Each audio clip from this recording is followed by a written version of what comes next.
Namaste. Welcome to Himachal Wire. Welcome to a most wonderful book, Rich Dad, Poor Dad.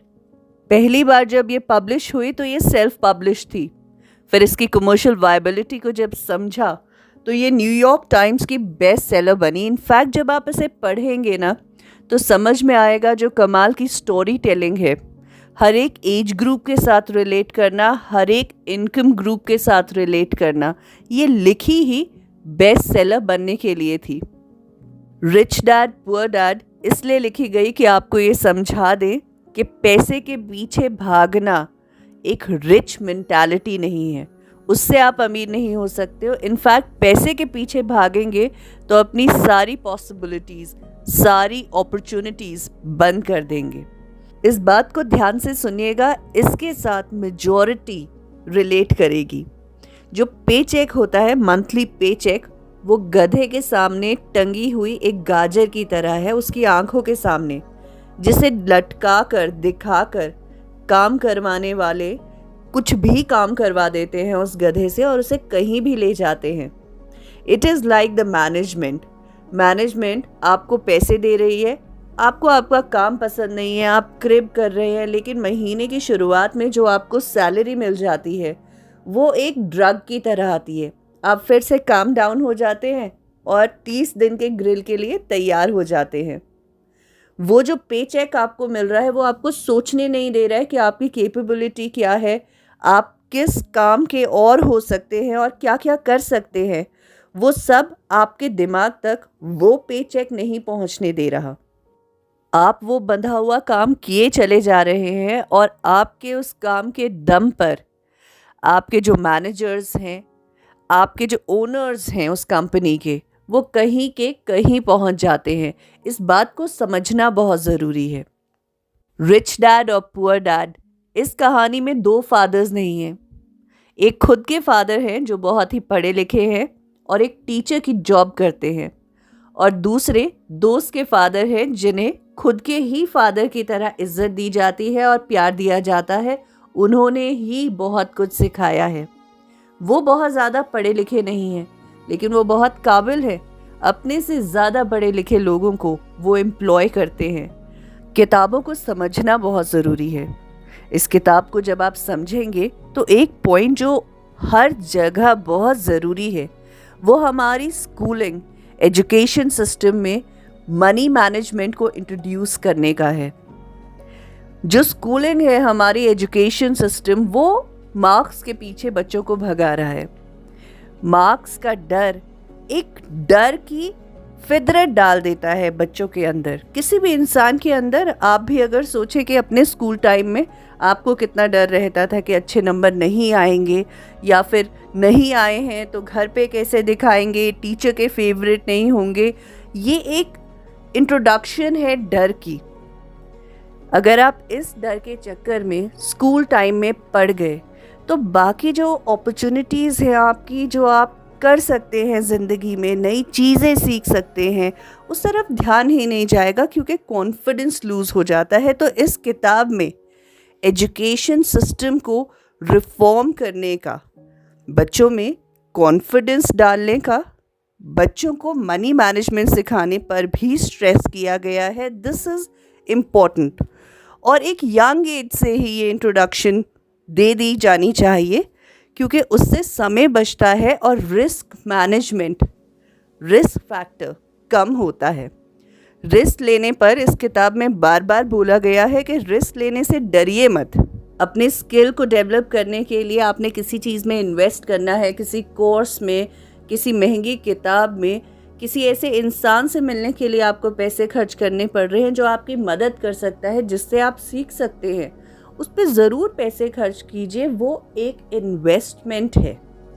Rich dad poor dad एक बहुत interesting किताब है. ये बात करती है एक छोटे चिकन की मेंटालिटी की. अब देखिए, ये छोटा चिकन हम सबके आसपास होता है. कभी आप कुछ करने वाले होते हैं, कुछ आउट ऑफ द बॉक्स है या बहुत बोल्ड है या किसी चीज़ में रिस्क है, तो ये छोटा चिकन जिसने कोई रिस्क नहीं लिया, जो ज़िंदगी में डरा हुआ है, जिसे लगता है कि आसमान गिरने वाला है, ये बोलते हुए वो भाग रहा है, वो आपको कॉशन करेगा, वो आपको डराएगा कि इसमें बहुत रिस्क है, ये तुम्हें नहीं करना चाहिए।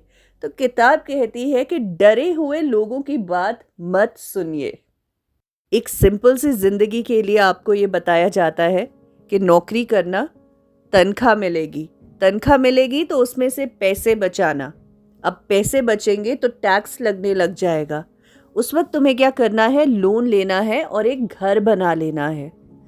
फिर ज़िंदगी भर टैक्स बचता रहेगा, लोन देते रहना और इसी तरह चीज़ें भी बन जाएगी तुम्हारी लोन के दम पर और टैक्स भी बच जाएगा। ये एक मिडिल क्लास मेंटालिटी है। ये एक ऐसी मेंटालिटी है जो रैट रेस को जन्म देती है।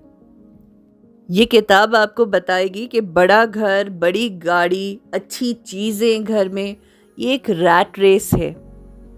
जो रिच डैड और पुअर डैड हैं इस किताब में, पुअर डैड जो है उनके पास सारी चीज़ें बहुत खूबसूरत है, लेकिन जो रिच डैड है उनके पास एक पुराना सा छोटा घर है, फर्नीचर भी बहुत ज़्यादा अच्छा नहीं है। इन चीज़ों में इन्वेस्ट करना उनको एक पर्पसलेस चीज़ लगती है। जिसमें कमर्शियल वायबिलिटी हो, उन चीज़ों को एसेट मानकर उनमें इन्वेस्ट करते हैं, इसीलिए रिच बनते हैं। और इस किताब को पढ़ के आप समझेंगे कि what a successful man he was. आप जितना इन्वेस्ट करेंगे उतना ही प्रॉफिट होगा। इन्वेस्ट करने से घबराइए मत। हो सकता है कई बार आपके डिसीजंस गलत हो। Failure is a part of life और फेलियर्स आते ही रहते हैं।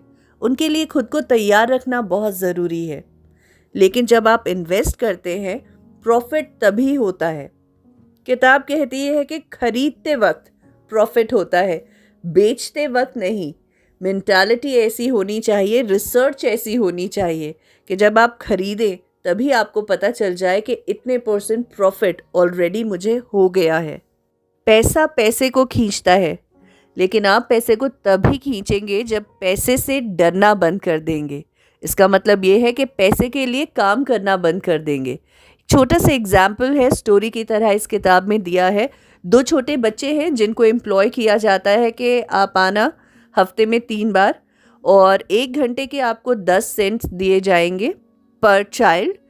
ये 10 सेंट आपको दिए जाएंगे डब्बे साफ़ करने हैं, धूल बैठ जाती है, उन डब्बों को साफ़ करना है और रखना है। तो काफ़ी वक्त तक, कुछ 1-2 हफ्ते तक ये बच्चे ये काम करते हैं। फिर उसके बाद में वो रिच डैड के पास जाकर कहते हैं कि ये काम हम नहीं करेंगे और ये काम बहुत बोरिंग भी है। मैंने अपने फादर से बात की, पुअर डैड जो इस किताब में है, उन्होंने कहा कि चाइल्ड राइट्स के अकॉर्डिंग तुम्हारे पैसे ज़्यादा बनते हैं, इमीडिएटली ये काम करना बंद कर दो, आप तो एक्सप्लॉइट कर रहे हैं। वहाँ पर रिच डैड इन बच्चों को समझाते हैं कि देखो, जब तक तुम्हारे दिमाग में ये पैसे बैठे रहेंगे तब तक तुम कुछ सोचोगे ही नहीं कि आगे और भी कुछ कर सकते हैं, कुछ और पॉसिबिलिटीज़ भी हो सकती है, क्या और करें जिससे ज़्यादा पैसे कमाएं। इसलिए पैसों के पीछे भागना बंद कर दो, नहीं तो तुम भी मेजरली जो पॉपुलेशन एक रैट रेस में उलझी हुई है, सैलरी टू सैलरी, उन्हीं की तरह बन जाओगे। और उनका ये कहना था कि अगर जिस इंसान को मनी मैनेज नहीं करनी आती, जो पैसे से डरता है, उसको आप 50,000 की जगह 1 लाख रुपए भी दे दो, यानी उसके पैसे बढ़ा दो, वो तो भी गरीब मेंटालिटी वाला ही रहेगा। क्योंकि या तो वो किसी गाड़ी में इन्वेस्ट कर देगा, या कहीं घूमने निकल जाएगा, या किसी ऐसी चीज़ में इन्वेस्ट करेगा उस पैसे को जिससे कोई रिटर्न नहीं है। तो उसकी जो साइकिल है वो वही की वहीं रह जाएगी। तुम्हें इस मेंटालिटी को तोड़ना है, इसीलिए मैंने तुम्हें ये लेसन दिया। तो उस दिन इस कहानी में ये बच्चे समझते हैं कि पैसों के पीछे नहीं, स्किल के पीछे और मनी जनरेशन के पीछे जाना है। रिच डैड पुअर डैड आपको बताएगी कि दिमाग को कंट्रोल करना कितना ज़रूरी है, अपनी ज़रूरतों को कंट्रोल करना ज़रूरी है। बहुत सारी जगह पे ये देखा जाता है कि लोग काम कर रहे हैं पे चेक टू पे चेक, क्योंकि उन्होंने अपनी ज़रूरतों को बहुत बढ़ा दिया है, उनकी ख्वाहिशें बहुत बड़ी है, उसके लिए वो और कुछ नहीं सोचना चाहते, बस उस सैलरी के कंफर्ट पे डिपेंड करना चाहते हैं, चाहे उनकी नौकरी कितनी भी अनकंफर्टेबल क्यों ना हो।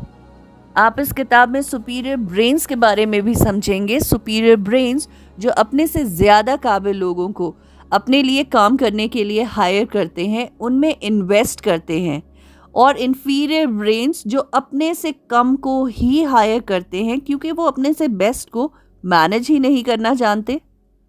आई ज्यूम कि रिच डैड पुअर डैड ऐसे लोग पढ़ेंगे या ऐसे लोग उसकी समरी या बुक रिव्यू सुनेंगे जो ज़िंदगी में कुछ अलग करना चाहते हैं। अगर अलग करना चाहते हैं तो पहले खुद पे काम करना पड़ेगा, खुद को इम्प्रूव करना पड़ेगा, खुद को चेंज करना पड़ेगा, क्योंकि प्रॉब्लम खुद के अंदर होती है। रिच डैड पुअर डैड आपको ये बात समझाएगी। पहले बिजनेस वर्ल्ड इतना सिंपल है नहीं जैसा दिखता है। मैकडॉनल्ड्स का एक एग्जाम्पल दिया है। मैकडॉनल्ड्स के ओनर टेक्सास यूनिवर्सिटी में एक लेक्चर के लिए जाते हैं, जिसके बाद just to grab a bottle of beer बच्चों के साथ बाहर जाते हैं। जब वो लोग बियर पी रहे हैं तो वो पूछते हैं कि व्हाट डू आई डू। तो बच्चे कहते हैं everybody knows that you are in a business of making hamburgers and selling them. वो कहते हैं नहीं, मेरा सबसे बड़ा बिजनेस और मेरा एसेट रिटेल है। जितने भी फ्रेंचाइजीज आगे जाते हैं लोग लेते हैं। The land is bought.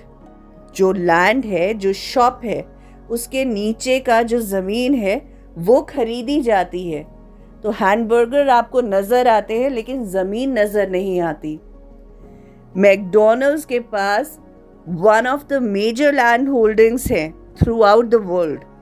इस किताब का सारा स्ट्रेस आपको ये समझाने में है कि जब पैसों से डरना छोड़ देंगे, जब पैसे नहीं होने की एंग्जाइटी को ख़त्म कर देंगे, तभी पैसे जनरेट कर पाएंगे, क्योंकि तभी आपका दिमाग आपको चांस देगा कुछ और सोचने का।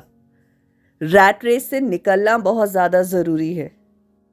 मुझे ऐसा लगता है कि इस किताब को सभी बच्चों को स्कूल लेवल में ही पढ़ लेना चाहिए, ताकि वो डरना बंद कर दें, ताकि वो एम्प्लॉयमेंट जनरेटर्स बने। एक एम्प्लॉय बनने के लिए उस रैट रेस में पहले से ही ना आ जाएं कि मार्क्स लेने हैं, एक गुड स्टूडेंट बनना है। अगर मार्क्स अच्छे नहीं आए तो I won't be a good student. ये सारी चीज़ें, जो डर बहुत पहले ही ज़िंदगी में दिमाग में बैठ जाता है, उसको तोड़ने के लिए ये किताब बहुत ज़रूरी है।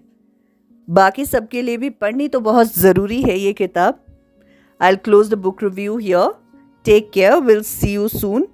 बस पैसों की वजह से डरना बंद कर दीजिए। डर जो शुरुआती दौर पे ही आपकी ज़िंदगी में आ गया है, पहले उसे ख़त्म कर दीजिएगा।